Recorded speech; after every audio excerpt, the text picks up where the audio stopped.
Sveicināti! Šī ir raidierakstā LKA runā spēc epizode no drāmas taisītājiem, jeb Kultūras akadēmijas drāmas un tekstu studiju studentiem. Un šajā epizodē mēs, Anna, Elza un Marianna, runāsim par laiku un telpu dramaturģijā. Epizodē apskatīsim nedaudz teorijas, uzzināsim, ko par laika telpu dramaturģijā domā dažādi teātra nozares profesionāļi un studenti, kā arī uzspēlēsim nelielu spēli ar lugu fragmentiem, kurā pētīsim, kā dialogs dod norādes par laiktelpas dimensijām un ko ar šo informāciju darīt. Kā jau minējām, esam drāmas un tekstu studiju studentes. Otrais kurs, vienīgais kurs šobrīd. Es esmu Anna Grabovska, un man laiktelpa dramaturģijā laikam es vairāk piesaistu no kaut kāda tāda dekonstruktīva viedokļa, kur mēs varam to izmantot nelineāri, neierasti, netradicionāli, kur laiks raustās, atkārtojās, pārlec. Un tas ir tas, kas man visvairāk piesaista. Protams, es varu lasīt un rakstīt arī lineāras dramaturģijas un vienas vietas darbus, bet man piesaista tieši tas, kur ar to spēlējās un izmanto netradicionāli.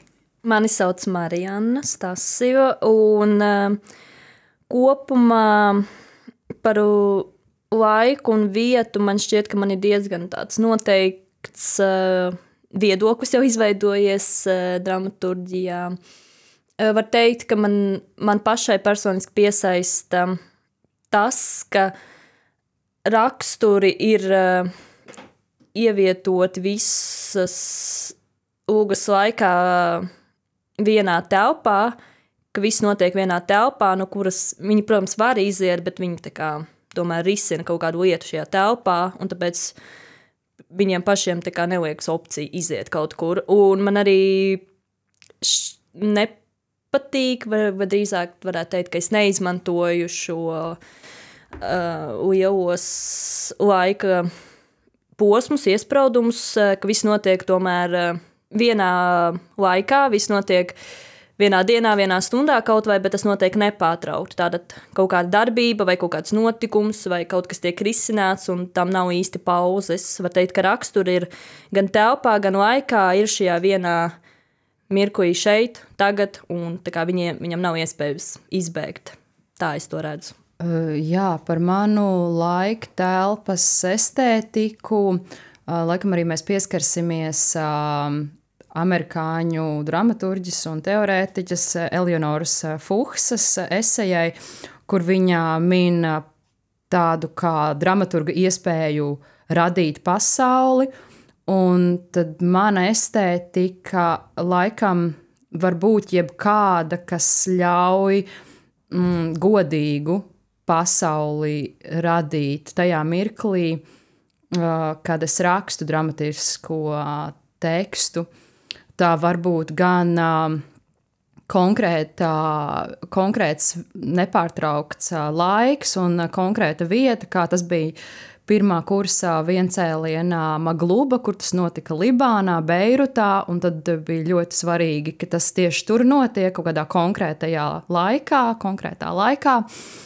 Un tikpat labi arī šis te Annas pieminētā saraustītā, sadalītā, saskaldītā estētika, kas atkal varbūt nav tik ļoti piesaistīta tādai pie zemes, bet paceļās tā, man vismaz tas tā asociēs, ka tas nav piesaistīts kaut kā tā, tas notiek šeit un tagad, Dobalē 5. maijā, bet ka tas ir tā, mazliet saistās ar tām ideju drāmām, kaut kas tāds plūstošs, estētisks un iedod kaut kādu sajūtu par to, kur tas notiek vai kādā emocionālā stāvoklī tas notiek. Jā, man liekas, tas noteikti ir vairāk kaut kā emocionāli piesātināts, saistās arī kad mentālo tripu un apjukumu, kas ir ļoti individuāli pieredze, ka tu laikā un visi citi domā, ka tas ir lineārs, piemēram.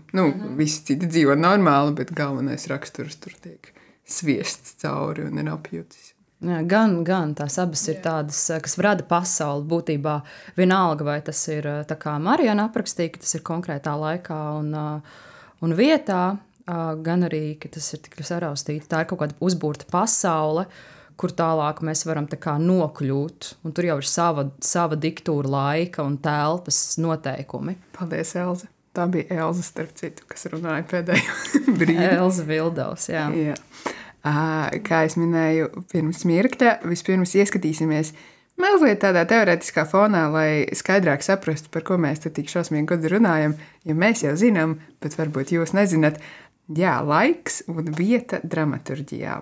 Jā, man šķiet, ka mums kopumā ir veidojušies savi kaut kādi viedokļi, savas šīs laika un vietas interpretācijas, tomēr balstoties uz to, ko mēs mācījāmies pirmajā semestrī, kas bija kaut kāda bāze visam šim.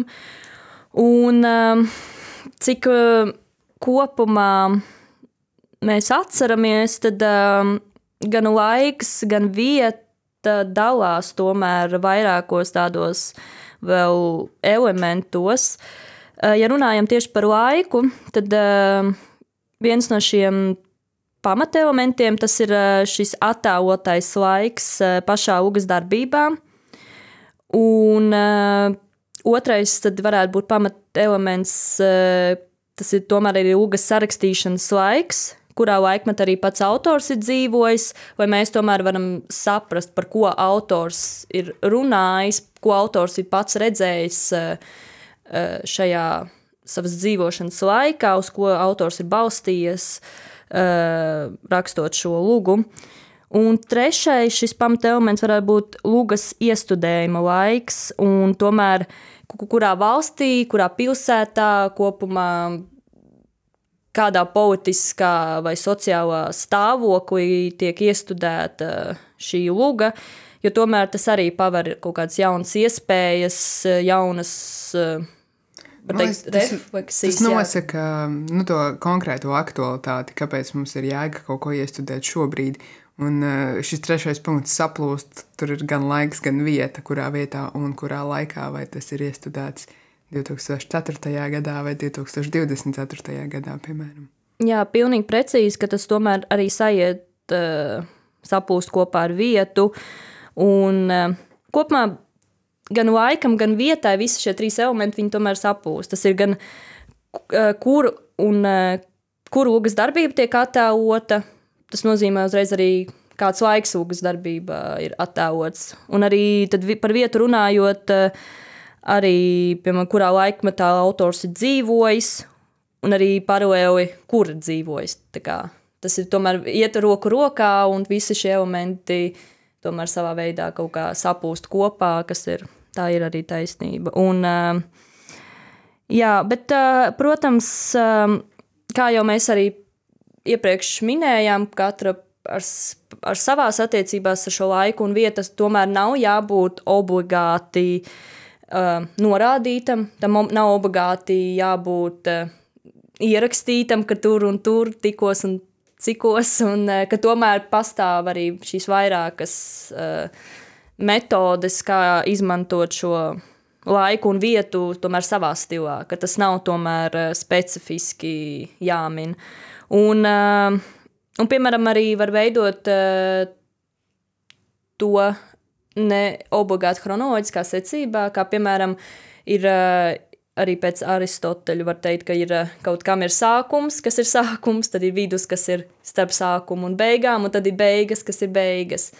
Bet tomēr mums ir arī bijuši piemēri, kur mēs arī esam analizējuši lugas, kur tomēr nav ievērota šī chronoloģiskā secība, kas arī ir Gunāra Priedes centrifuga kā piemērs, kur tomēr mēs vērojam visu darbību jau mazliet atžgārnā, var teikt, kārtībā, ka mums vispirms atklājas jau kaut kāds notikums, un lugas vidū mēs vairāk uzzinām priekšvēsturi tam notikumam. Šajā lugā vairāk veidojas tomēr paša autora kaut kāda metode, kaut kāds šis paņēmiens, jā, kā padarīt lugu. Man liekas, tur ir par to, kā padarīt lugu kaut kādā ziņā interesantu, jo īpaši centrifugā tā pirmā aina, viņa ir diezgan īsa, bet viņa atklāja diezgan daudz. Un tad, zinot to kontekstu, kas notiek, un tas chronoloģiski ir vidusposms no visa sižeta, zinot to, tas visu laiku kaut kā stāv prātā, kad mēs iepazīstamies ar to priekšvēsturi vai to pirmo posmu. Mēs domājam, kāpēc viņi tur bija tajā vietā. Un sākumā, ja tas arī īsti tā uzreiz uzskatām un super pamanām netiek atklāts, un tikai tad, ja tu rūpīgi lasi detaļas, un tikai tad, kad tu izlasi visu darbu vai noskaties, ja tas ir iestudēts, tu saproti, ka pagad, tas bija tur pa vidu starp otro un trešo cēlienu. Tas nozīmē, ka chronoloģiskā atžgārnība lugā tāpat nenozīmē, ka ir atžgārns tas Aristoteļa iedalījums sākums, vidus, beigas. Ja mēs sākam ar kaut ko, kas chronoloģiski ir tikai sekojoši, kaut kad vēlāk tāds notikums, kas notiks, tas tāpat ir autora ierakstīts sākums. Respektīvi, tas chronoloģiski nesākas tad, bet autors ir ierakstījis to kā sākumu, tāpēc, ka tas ir bijis būtisks, ar to būtiski ir sākt. Tā kā to tā šķetinot vairāk droši vien tiem, kas darbos ar dramatisko materiālu, bet dramaturgam droši vien tāda, kurā laikā es šobrīd rakstu, tas varbūt ir sekundāri, vismaz, es tā reflektējot sevi. Man liekas, tas ir ļoti, ļoti individuāli. Katram dramaturgam mēs nevaram ielīst ne Priedes galvā, ne Šekspīra galvā un zināt, kāpēc viņi ir izvēlējušies tajā brīdī rakstīt tieši par to, bet arī tajā pašā Šekspīrā, man liekas, var vilkt ļoti daudz.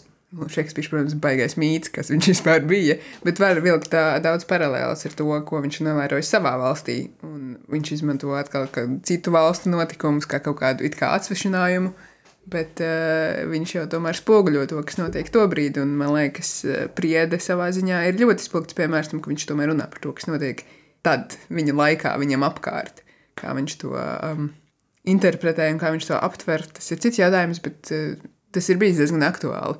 Un man liekas, ka daudz dramaturgi, pat ja viņi domā, ka viņi neraksta par to, kas notiek tagad, tad tomēr tas, kas notiek ar cilvēku, ir viņa primārais informācijas avots, par ko vispār rakstīt. Droši vien, cik ļoti tas ir apziņā un apzināti, un cik tas ir tādā neapzināti to izraksti kaut kādu aktualitāti caur sāpēm vai caur kaut kādu emociju, ko tu nesaproti, varbūt, kur tieši tas sakņos realitātē, bet tas, protams, nav atrauc, jo mēs dzīvojam šeit un tagad. Jā. Bet arī, kad mēs veidojam viencēlienus, mēs, nezinu kā jūs, bet es arī atsaucos kādu notikumu, ko es novēroju, var teikt, no malas, it kā, kas notika valstī, saistībā ar valsti, ar kaut politisko lietu, un it kā es esmu daļa no tā, un it kā es arī neesmu, un es tomēr kaut kā balstījos uz to, ko es šobrīd, var teikt, pēdējo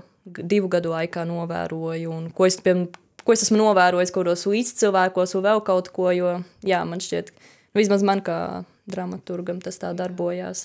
Bet es piekrītu Annai, ka ir grūti jāiet, man liekas, ka dramaturģijas kontekstā tomēr kaut kāds tava brīža kā autora, tas mūsdienu konteksts, vai tās ir mūsdienas es šobrīd, vai tās ir Šekspīra mūsdienas viņam, bet tomēr, tur ir kaut kāds tāds meklējums, man liekas, pēc dinamisma, vai tas ir apzināti vai nē, bet vienkārši, jo teātris pieprasa tomēr dinamiskāku darbību, nekā es varētu tagad kā romānu autors izdomāt, ka es gribu rakstīt tur kaut ko, nezinu, teiksim, par Mariju Antonetu, un es varu rakstīt, ko es gribu, tāpēc, ka romāns ir pilnīgi cits formāts, viņi sagaida kaut ko pilnīgi citu, un es varētu veikt savu vēsturisko izpēti, bet tomēr, man liekas, teātris, līdz ar to dramaturģija kā aktīvais teātra teksta materiāls pieprasa kaut kādu to dinamismu. Es, protams, arī varētu taisīt, ka tas notiek kaut kādā vēsturiskā posmā, bet rakstīt, bet es tomēr spoguļo ļoti to, kas notiek tagad.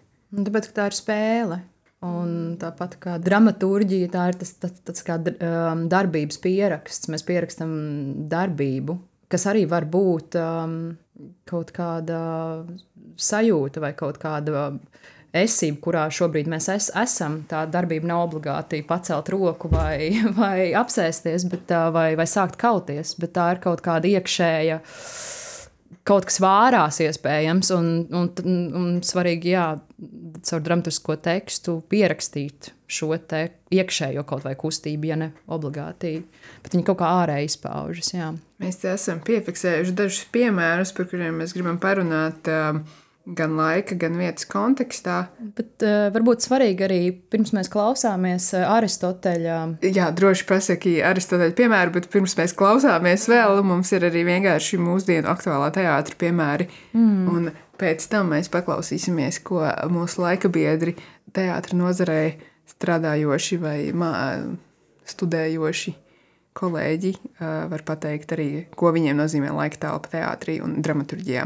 Bet, lūdzu, Aristoteļa Svētā Trīsvienība. Jā, tas tāds klasiski baušļi, ko māca studijas iesākot, analizējot antīgos tekstus, saprast, ka, piemēram, Aristotelim ļoti svarīgi bija būtisks aspekts, kāpēc lūga ir izdevusies vai izrāda ir izdevusies veiksmīgāk vai neveiksmīgāk, bija tas, vai autors ir ievērojis vietas nemainību, darbības vietas nemainību un laikā nepārtrauktību. Ideālā gadījumā tas notiek tikai vienā vietā, šī darbība, ka mēs tā kā nepārceļamies citā vietā. Un tad ir izdevusies lūga. Bet, protams, mēs nerakstām, kā šobrīd pēc šiem principiem. Tas bija svarīgi, un to ir interesanti atcerēties, ka Svētā Trīsvienība, kur var redzēt caur laikiem, bet arī kaut vai tikko minētā Priedes centrifuga jau pārkāpj šo. Nevien tāpēc, ka tur ir 3 dažādas darbības vietas, tur ir arī 3 īstenībā dažādi laiki, jo tur pat bija gada, mēnešu vai gadu atšķirība darbībā. Tagad tie ir paņēmieni, kas dramaturgam droši vien ir jāsaprot, kuru izmantot, kuru paņēmienu, lai efektīvāk iedarbotos uz to stāstu. Jā, un tie ir paņēmieni, tādi kā sava veida noteikumi, kas ir bijuši spēkā gadsimtiem teātrī. Līdz ar to tos nevar neņemt vērā, lai arī kā mēs to laiku un vietu modificētu mūsdienu dramaturģijā. Jā, es gribēju minēt pāris piemērus tieši kontekstā ar to laika telpas izpausmi starp to, kas ir ierakstīta dramaturģiskajā materiālā un to, kas ar to ir izdarīts, to iestudējot, kā piemēram viens no neseniem tādiem ļoti klasiskiem piemēriem, kur principā izdarīts nav nekas. Ibsena Heda Gabler nesen Nacionālajā teātrī, kur lūga ir paņemta tieši tāda, kāda viņa ir, un uzvesta tieši tāda, kāda viņa ir, un kā jau naturālisms stilā rakstīt lūga, tur arī viss ir diezgan precīzi aprakstīts, kā tam vajadzētu izstīties, un tieši tā tas uz skatuves arī izskatās. Kas nozīmē, ka ir kaut kādā ziņā ignorēts mūsdienu konteksts, jo vienkārši paņemts tas, kas tur notiek, un tas nav nekādā veidā adaptēts. Tas tiešām ir izpildīts, iestudēts vārds vārdā, kā tas ir arī ierakstīts lugā.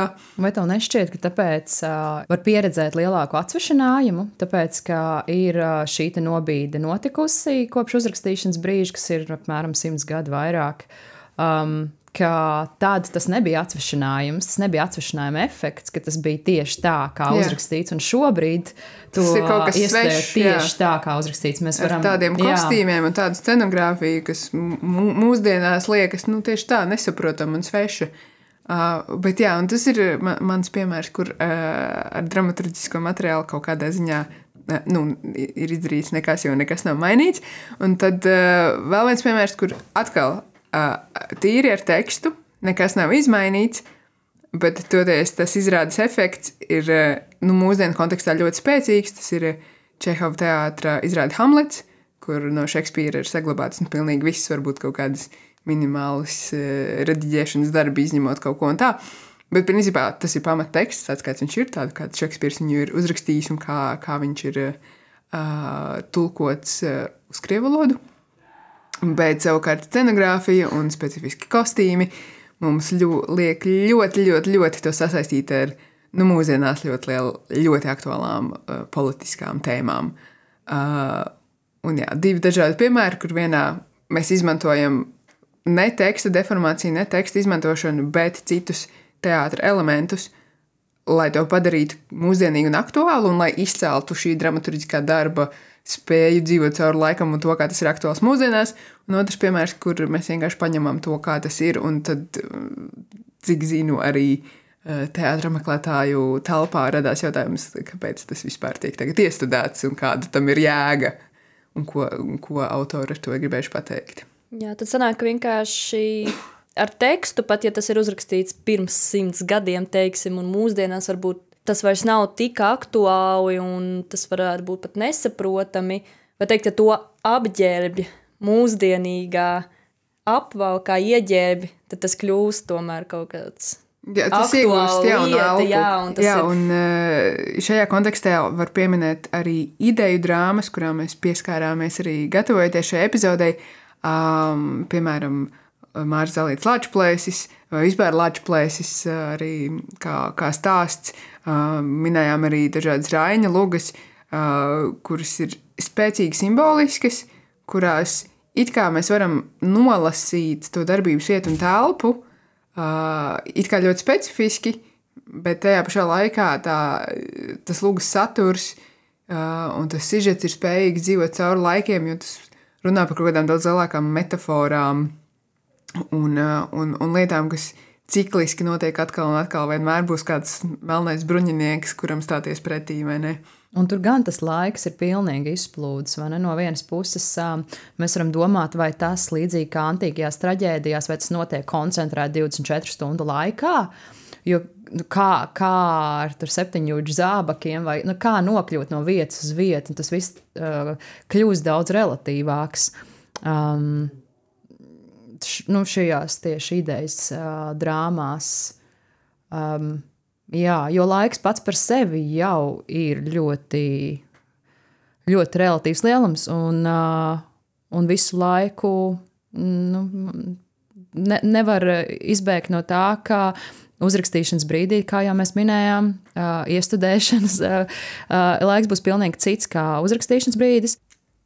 Es domāju, šobrīd mēs varētu pievērsties tam, ko mūsu teātra laikabiedri saka par laika un telpas nozīmi dramaturģijā, un ko viņi ar to dara, un ko viņiem nozīmē tas, ka remarkās vai tekstā skaidri atklājās darbības laiks un darbības vieta. Uzklausīsim gan topošo režisoru viedokļus, gan dažādu citu skatuves mākslinieku, scenogrāfu, kostīmu mākslinieku pārdomas par šo. Mēs vēlējāmies dzirdēt arī viedokļus no citiem studentiem, kas arī darbojas šajā teātra nozarē, un tāpēc lūdzām izteikt viedokli 3. kursa režijas studentē Neulijai Spūlei. Mēs uzdevām Neulijai jautājumu par laika un vietas nozīmi tekstā un to, kā viņai, kā režisorei, ir sanācis strādāt ar šiem elementiem. Dramaturģijas laiktelpai režijā ir ļoti liela nozīme. Pirmkārt jau tāpēc, ka laiktelpa ir tas, kas mums sniedz kontekstu. Un teātris bez konteksta, manuprāt, ir praktiski neiespējams. Jo, kā teātris ir tagadnes māksla, kuru mēs saprotam tikai tāpēc, ka mēs paši dzīvojam tagadnē. Tādēļ, nav jau nekā sliktāk par neaktuālu teātri. Un neaktuāli to padara cita laiktelpa vai kaut kāds simbolikas vai jēdzienu izmantošana, kas ir raksturīgs tai laiktelpai, kuru skatītājs šeit un tagad vienkārši nesaprot, vai arī it kā saprot, taču tas viņam nav ne sāpīgi, ne aktuāli, ne interesanti.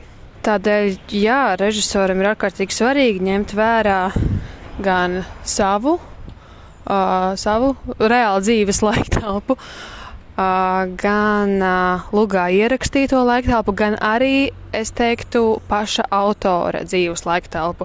Man liekas interesanti, ka viņa piemin to dabīgās nāves vecumu, un es arī spilgti atceros, ka man šeit pagājušajā gadā vai pagājušajā semestrī mēs runājām par Hamletu, kurš šajā epizodē parādās diezgan daudz, bet to droši vien zina visi, vai ne? Un mēs runājam par to, ka, cik Hamletam ir gadi, viņam tur kaut kādi 30 kaut kas, kas mūsdienu kontekstā, 30 kaut kas, joprojām nezinu, kur likties ar savu dzīvi, tas diezgan, normāli, bet priekš gan Šekspīra laika, gan Lūgas darbības laika, tas nozīmē, viņš ir pusmūža vīrietis, to laiku, kurš joprojām kaut ko grib studēt, vai ne, kurš nav tā kā saņēmies pieaugušu cilvēku dzīvei, un vispār viņš varētu arī drīz nomirt, jo to laiku vidējais dzīves vecums un 60 gadi maksimums, vai ne, kur mūsdienās mēs dzīvojam ilgi, un 30 gados atkal uz cilvēku skatās pilnīgi citādāk nekā to laiku. Ja mēs lasām, viņam 30, mēs uzturam no savas perspektīvas, bet tad mums ir jāpadomā, kā tas bija to laiku, kas viņi to ļoti labi izcēla.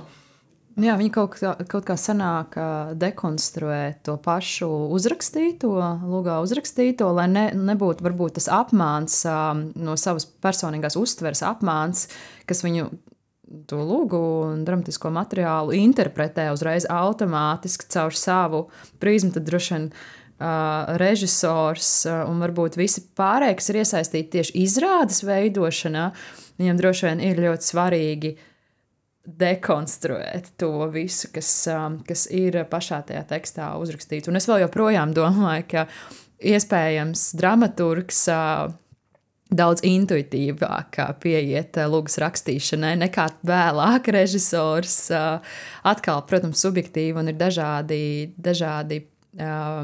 dažādas pieejas un paņēmieni. Rainis pavisam noteikti ļoti skrupulozi piegāja tam, kā tam jāizskatās. Jā. Bet tālāk, lai tas tiktu uzvests šeit un tagad, tajā konkrētā uzvešanas brīdī, nedrīkst varbūt ļauties kaut kādam savu filtru kaut kādam maldam, ko tas teksts varētu pirmie acumirklī kaut kā par ko signalizēt. Ja man vēl interesanti likās, ka viņi piemin to tagadni, ka teātris ir tagadnes māksla un ka, protams, mēs visi skatāmies no sava tagadnes filtra. Mēs kā skatītājs, mēs kā teātra veidotājs, mēs vienkārši kā iedzīvotājs vienalga, ar ko mēs nodarbojamies. Un tajā kontekstā es iedomājos, cik ir citādāk pat tagadnē uzvestas lūgas skatīties, kas nāk no citas vietas. Un es atceros, ka mums bija iespēja pagājuši gadu skatīties Gešera teātra izrādi, un mēs to visu saprotam, mēs zinām, ka tas ir aktuāls, bet mēs to tomēr vērojam ļoti distancēti, kas tur notiek. Un tur bija tā tikšanās tunelī, tā izrāda, man liekas, saucās tunelis. Jā. Jā, un tur bija divu pretējo pušu tikšanās tunelī, un kā viņi viens otru ienīst, un tad tur tomēr ieslēdzās kaut kāds cilvēcisks faktors, un mēs to visu zinām, ka tas tā pasaulē notiek, ka tas kaut kur tajos tuvajos austrumos eksistē, bet tas nenotiek pie mums, un līdz ar to mēs to skatāmies pilnīgi citādāk nekā ja mēs skatītos uz kaut ko, kas ir iestudēts par mūsu Latvijas kultūra telpā un vispār telpā notiekošajo. Cik interesanti pieminēt to piemēru, jo es strādāju ar bēgļiem, Palestīnas bēgļiem, un man skatīties to izrādi bija arī pilnīgi cita prizma un konteksts, un tagad zosādi pat ir par šo visu, jo... Jā, un atkal runājot par to, šobrīd, kad mēs 7-8 mēnešus vērojam vienu citu konfliktu, kas ir vēl paspilgtina to visu vēl vairāk, atkal uz to var skatīties citādāk. Un kā tā tagadnes telpa arī atkarībā no vietas mainās un modificējās, cik daudz mēs domājam par to, kā iet Ukraiņiem un kā viņi mēģina atgūt Krīmu pirms Krievijas lielā iebrukuma Ukrainā, vai ne? Un kā mēs uz to skatāmies tagad, kad daudz no mums dienā sastopa Ukraiņu bēgļus un vai nu strādā ar viņiem, vai vienkārši ir vienā telpā ar viņiem. Jā, lai es neaizplūstu, paklausīsimies vēl vienas. Es gribētu teikt teātra režisors, bet nesen Kultūra akadēmija pabeigušās Kaivas Kumarovas, kur pabeidza teātra skatuves mākslu, arī pati raksta dramaturģiju, iepriekš mācījusies arī performance Londonā. Paklausīsimies, kas viņai ir sakāms par laiku un telpu dramaturģijā. Laiks, telpa un citi aspekti, ko var izvilkt no kaut kāda oriģināla teksta, ir galvenie atslēgas motīvi, tā kā galvenais, pēc kā tu var izvilkt kontekstu tai lugai, ko viņa nozīmē, ja tev ir jāizdomā kaut kāda tēma vai jāsaprot, par ko tas vispār ir un kāpēc tas tika rakstīts tad, kad tas tika rakstīts, lai tu varētu saprast un atbildēt jautājumu, ok, kāpēc es to gribu tagad iestudēt. Tie norādījumi, kas ir pašā tekstā par laiku un telpu, kurā notiek lūgas darbība, viņi var būt svarīgi režisoram, bet pat ja viņi nav svarīgi režisoram, viņi var būt svarīgi radošajai komandai reizēm, piemēram, scenogrāfam, kostīmu māksliniekam, gaismu māksliniekam, jo laiku mēs varam skatīties gan tādā kontekstā, ka tur 18. gadsimts vai aizvēsturi vai pirms 10 gadiem, bet tikpat labi tas var būt vakars, novakara, mīkrēslis, ziema, jaunais gads, kaut kas tam līdzīgs, vai ne? Un tas droši vien būs kā svarīgi atslēgas vārdi noskaņai, atmosfērai, kaut kādai vizuālajai pasaulē un vizuālajai komunikācijai. Un tajā brīdī, kad tu uztver to laika telpu kā kontekstu, tas kļūst par vienkārši informāciju, kas tev iespējams palīdz virzīties kaut kādā noteiktā virzienā vai attīstīt idejas, varbūt pat interpretēt vai paskatīties uz to tekstu no kaut kādiem jauniem skatu punktiem. Šeit Nellija un Kaiva abas min kontekstu. Jā, laiktelpa ir konteksts. Kas man kaut kā sasaistās to pašu vārdu konteksts, tas tekstualitāte, tā saušana, audeklis, ka tas ir tāds vienots gabals. Un tas atkal sasaucās kopā ar manis jau iepriekš pieminēto Elinoru Fuchsu, kas 90. gados uzrakstīja eseju viesošanās uz mazas planētas, respektīvi šis te konteksts, režisors kā tāda konteksta pāraudzītājs vai veidotājs, izrāda kā pasauli, ko iepriekš jau radījis dramaturgs, tādu kā pasaules radīšanu. Un tad ir interesanti, ko arī autorē savā esejā raksta, un šeit citēju: Luga nav plakans lineārs darbs, bet gan cita pasaule, kas ir pati par sevi, tā jūsu priekšā norisinās laikā un telpā. Valoda ir tikai viena šīs pasaules daļa. Tikai ieraudzīdami šo svešo pasauli, piedzīvodami tās laika telpas dinamiku, tās arhitektoniku, tikai tad jūs varat sākt spriest par valodas lomu šajā pasaulē. Skatuves pasaulē nekad nedarbojas tie paši likumi, kas mūsu pasaulē, jo tajā nav iespējams nekas vairāk par to, kas tajā jau ir. Tur nedzīvo neviens cits, nav pieejama cita ģeogrāfija, nav iespējams alternatīvas rīcības, kas ir interesanti, jo tā tiešām kaut kā radot savu oriģinālu darbu, tur viss ir kaut kā loģiski ietverts, kam tur jābūt kopā, un viņa pat min tādu aspektu, par ko var padomāt, par mītu un tādiem arhetipiskajām vietām, ka tur darbojas tā mīta loģika, ko mēs arī runājam par antīgo traģēdiju, bet arī šeit par kaut kādām laikmetīgākām lugām un darbiem. Tur ir tas mīts, kuram mēs noticam, vai kuram ir jānotic, pieredzot tekstu vai izrādi. Tas varbūt nevis tur vispār zināms mitoloģiskais mīts, bet tās dramaturģiskās pasaules mīts. Jā, tās dramaturģijas mīts, kurā iespējams arī darbojas kaut kādi arhetipi, kas ir mums pazīstami bez skaidrošanas kaut kādā ziņā. Jā. Turpinot ar scenogrāfiem, nākamā ir tikko scenogrāfijas studijas pabeigusi Katrīna Ieva, kurai arī ir vairāki šobrīd redzami projekti. Manā pieredzē dramaturgs ir scenogrāfa labākais draugs. Tā pašā laikā man pašai nav bijuši daudz šādu labāko draugu, jo vairākums izrādes, pie kurām esmu pieskārusies, ir radušās beztekstuālas dramaturģijas, kas ietver piezīmes par telpu vai aktieru žestiem un tā tālāk. Katrai krāsai, gaismai vai butaforiskai cigaretei ir nozīme. Tīta cigarete vai slim fit Vogue cigarete atšķirās no zilā kamieļa, piemēram. Es katrā projektā veidoju pasauli, kas pieprasa savus noteikumus, Man liekas, interesanti, ko viņi piezīmē par to, ka scenogrāfija veido to atmosfēru, un savukārt tā atmosfēra, kas savā ziņā sasaista kopā visu to, kas notiek, ir ļoti atkarīga no tā laika un telpas, kas vai nu ir minēts dramaturģijā, vai režisors to kaut kā attiecina, nomaina. Bet no tās, ka atmosfēru veido laiktelpa, un tas savukārt ir tas, kas vispār visu sasaista kopā galu galā, vai ne? Jā, lai tas būtu kopums, nevis tur kaut kāds teksts un tad tur kaut kāda scenogrāfija, bet ka tas ir viss saistīts. Jā, ka laiktelpa nemaz nav obligāti tāds kaut kāds atsevišķs atdalāms lielums, bet tāds lietu sarga elements. Lietu sargs. Tas, kas stiķē visu kopā. Jā, vai tāds magnēts, pie kā pievelks viss pārējais un ir atkarīgs no tā spēka, ko tā laiktelpa ietekmē.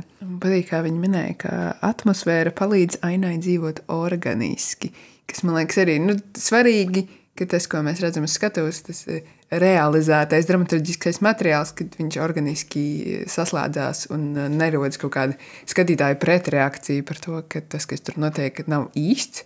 Jo, lai arī kāda būtu scenogrāfija, lai arī kāda būtu teātra interpretācija, vai ne, tev ir jāspēj kā skatītājiem noticēt, ka tas ir pa īstam.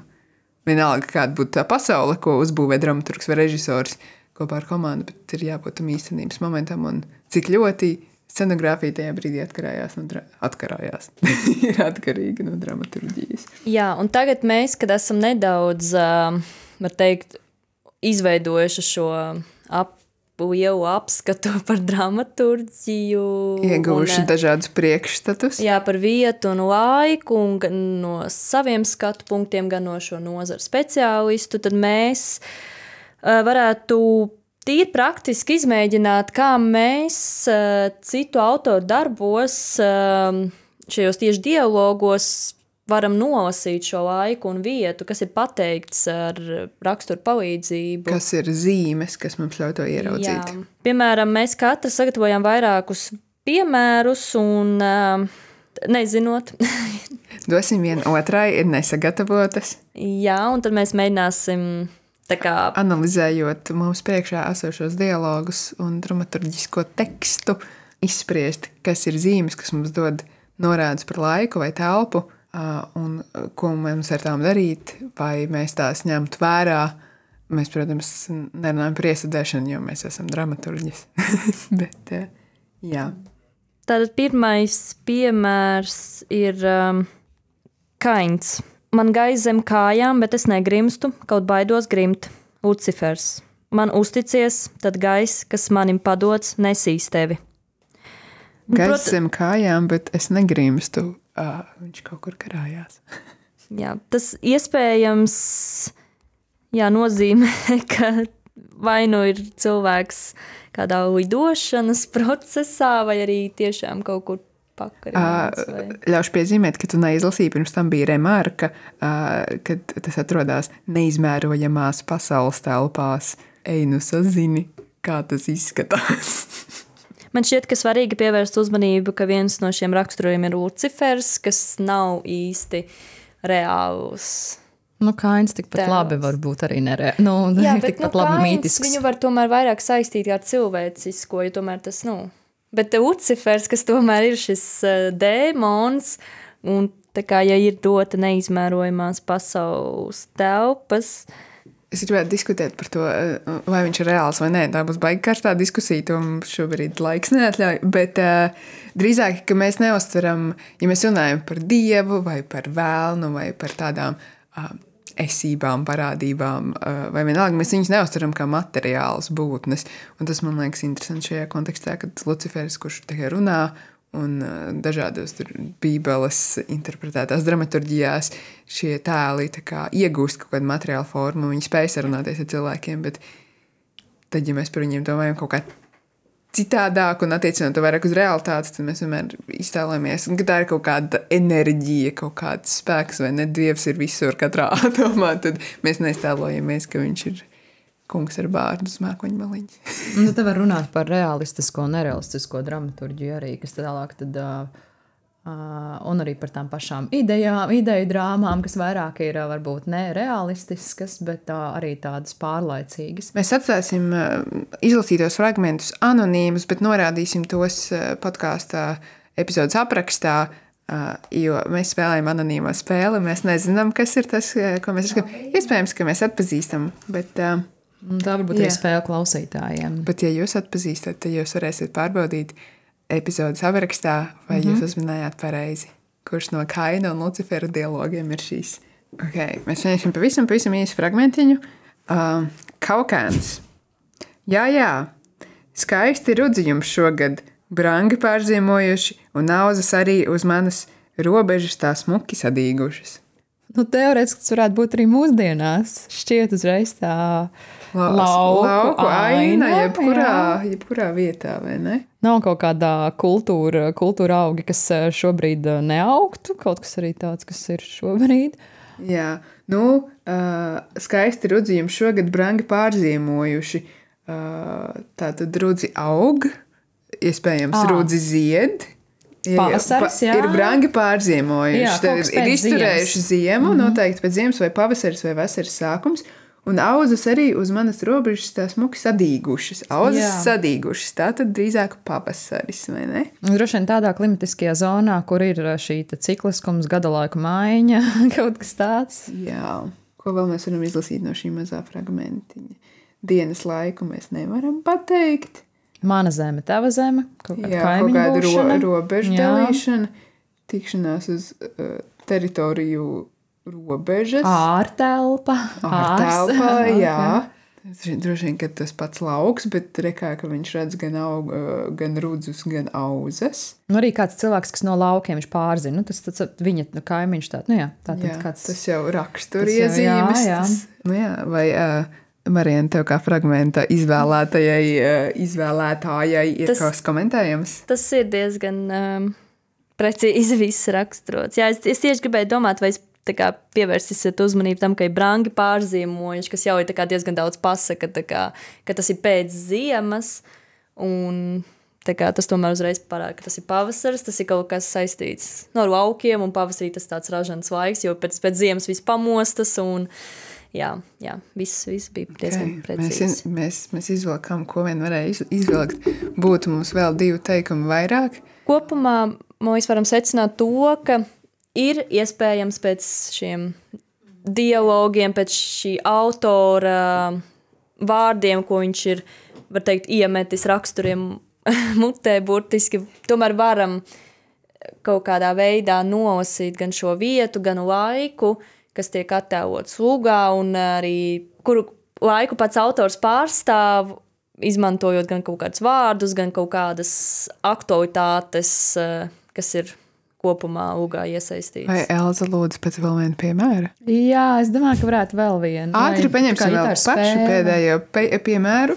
Es varu nolasīt, Eiridīka to saka, man riebis ballītes, un kāzu ballīte ir lielākā no visām.